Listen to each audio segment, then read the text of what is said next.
We've got it tightened up, and you can see on the bottom of this frame it's very porous, very dried out, and I won't be able to attach the webbing to the bottom of the frame. I've got to do it in the front and then on the back, which you can't do on every job because it might be finished, which means you have to put wood on the inside. You got to get some poplar and glue it and screw it and give yourself a base to attach that webbing to.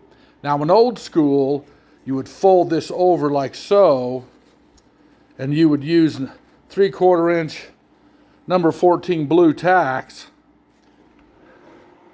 and use about a half a dozen of them, and take your stretcher and go in the back and stretch that webbing over, and then put a row of tacks in it, cut it off, and then fold the flap back over and put in another row of tacks. So I'm going to show you how to use that stretcher.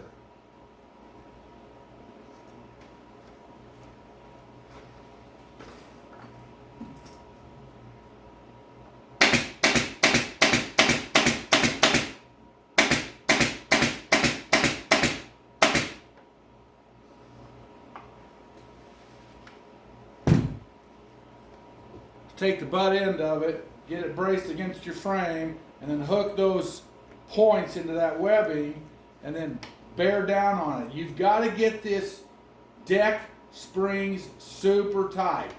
Sometimes when you work on old wood, it'll actually bow the wood a little, but that's okay. Now, I can't go that style. I'm going to have to back this up so I can get down on the front of it.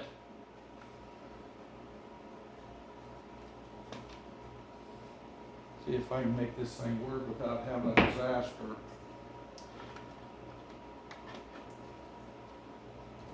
Try to get that down there like so for this particular application.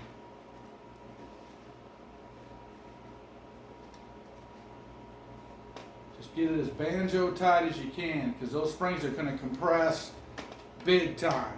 So I've got that pretty snug.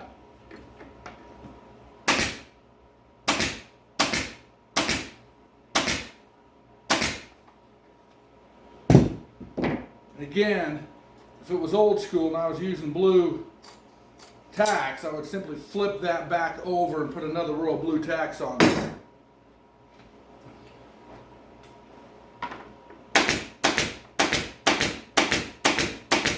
And I'm using, for this application, since it's soft and old, this is 9/16. It's the longest staple that I use. So we'll get this whole thing covered on the bottom here, and then we'll start working on the webbing for the back. I've got to load springs on the back, and there's a big day today.